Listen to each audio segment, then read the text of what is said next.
વડાપ્રધાનની ભલામણ, ગુજરાતના મુખ્યમંત્રીની ભલામણ, ઈ માણસ સુરેન્દ્રનગરમાં જમીનનું બધું કામ કરવા ગયો તો કલેક્ટર એની પાસે પૈસા માગ્યા તે લીધાય તે.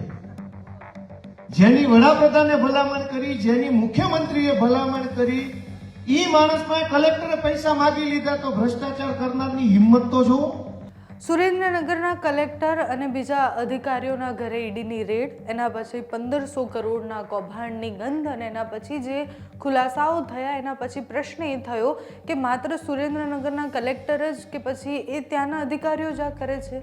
મોટાભાગે હવે બધી જ જગ્યાએ અધિકારીઓમાં ફફડાટ છે. ધીરે ધીરે એ જે રેલો ત્યાંથી નીકળ્યો છે બીજા બધા જ અધિકારીઓના ત્યાં તપાસ અને ત્યાં સુધી પહોંચે એવી સંભાવનાઓ દેખાઈ રહી છે. એ 1500 કરોડના કૌભાંડ પછી અનેક કલેક્ટરથી લઈને અનેક બીજા ઉચ્ચ અધિકારીઓ છે એના ઉપર પણ શંકાની સોય ફરી રહી છે.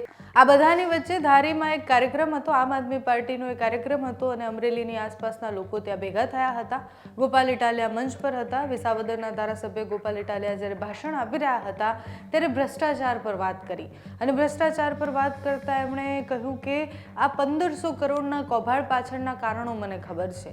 એમને એ કૌભાંડ પાછળના કારણોમાં એ જે કંપની હતી એ કંપની, પીએમ સાથેનું એનું કનેક્શન અને બીજી બહુ જ બધી વાતો કરી. સાથે જ બીજા ઉદાહરણ આપ્યા કે એક જમીન તો એવી હતી કે જેમાં સીએમ અને પીએમની ભલામણ હતી છતાં પણ કલેક્ટરે પૈસા લીધા અને આવા ઉદાહરણે જ્યારે જાહેર મંચ પરથી આપી રહ્યા હતા ત્યારે પ્રશ્ન એ થાય કે બધાને બધી જ ખબર હોય છે તો પણ કાં તો કોઈ લડતું નથી અને લડે છે તો પછી એના પરિણામ નથી આવતા. એ જેટલા પણ અધિકારીઓના નામ લઈ રહ્યા છે, જે જગ્યાની વાત કરી રહ્યા છે, પીએમ સાથે કઈ કંપનીના કનેક્શન છે તે સાંભળો. રેતી કાઢી ગયા, પથ્થર કાઢી ગયા, બેલા કાઢી ગયા, માટી કાઢી ગયા તો સરકાર એનું કાંઈ કરી નથી શકતી. કોઈ અવડું મોટી સરકાર એ ગુંડાઓનું કઈ બગાડી નથી શકતી. પણ ગરીબ માણસ એક તગારું ટાસ લે છે ને ત્યાં તો સિંઘમોના ટોળે ટોળા આવશે. ટાસ શેનો લઈ ગયો તગારું કરી. મિત્રો, આ પરિસ્થિતિ ગુજરાતમાં છે કે કોઈ કહેવા વાળું કે કોઈ રોકવા વાળું નથી. અને ભ્રષ્ટાચારની તો હું વાત કરી. હમણાં છાપામાં સુરેન્દ્રનગરના કલેક્ટરના સમાચાર આવ્યા છે. કોને કોને ખબર છે? સુરેન્દ્રનગરના કલેક્ટરને 2 દિવસ પહેલા ઈડી, એન્ફોર્સમેન્ટ ડાયરેક્ટરેટ, કેન્દ્ર સરકારની ઈડી નામની જે સંસ્થા છે, ધ્યાનથી સાંભળવા જેવી વાત છે. સુરેન્દ્રનગરના કલેક્ટર 1500 કરોડનો કૌભાંડ કરતા કેન્દ્ર સરકારની સંસ્થાએ પકડ્યા. પહેલો વિચાર તો એ આવે ખાલી સુરેન્દ્રનગર વાળો જ ભ્રષ્ટાચારી છે,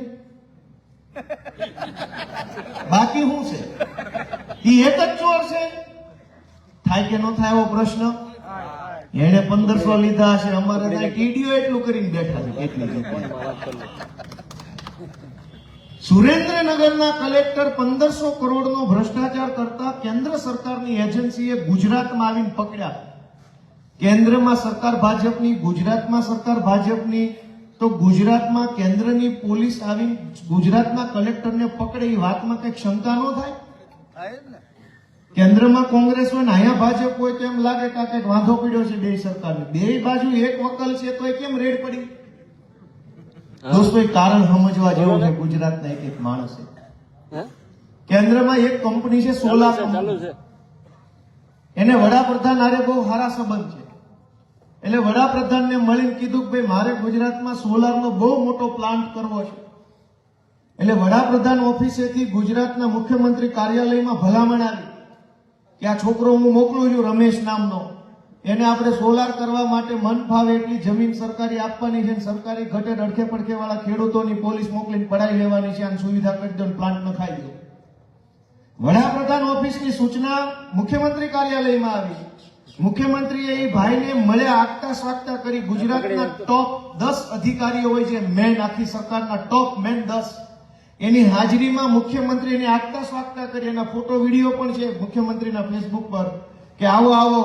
ઓલાએ કીધું સુરેન્દ્રનગરમાં જમીન જોતી છે. વડાપ્રધાનની ભલામણ, ગુજરાતના મુખ્યમંત્રીની ભલામણ, ઈ માણસ સુરેન્દ્રનગરમાં જમીનનું બધું કામ કરવા ગયો તો કલેક્ટર એની પાસે પૈસા માગ્યા તે લીધાય તે. જેની વડાપ્રધાને ભલામણ કરી, જેની મુખ્યમંત્રીએ ભલામણ કરી, ઈ માણસ પાસે કલેક્ટરે પૈસા માગી લીધા તો ભ્રષ્ટાચાર કરનારની હિંમત તો જોવો. હિંમત તો જોવો એની કલેક્ટરની. માગ્યા તે લીધા તે. ઓલાએ વડાપ્રધાનને કીધું તમે મોકલ્યો તોય પૈસા માગ્યા. તો વડાપ્રધાન ઓફિસ વાળાએ ઈડી ફોન કર્યો કે અમે લીધા, પછી એને શેના માંગ્યા, જાઓ પકડો. તારે ક્યાં લેવાના, તમે લઈ લીધા છે. વાંધો ઈ વાતમાં પડ્યો કે ઉપર લેવાઈ ગયા છે, હેઠે વાળા શેના લીધા, અને હેઠે વાળો કેવો કહેવાય છે, એને વડાપ્રધાનની બીક નથી લાગતી. તો આ રાજ્યમાં હાલે છે હું વિચાર તો કરો, આમાં હું હાલે છે.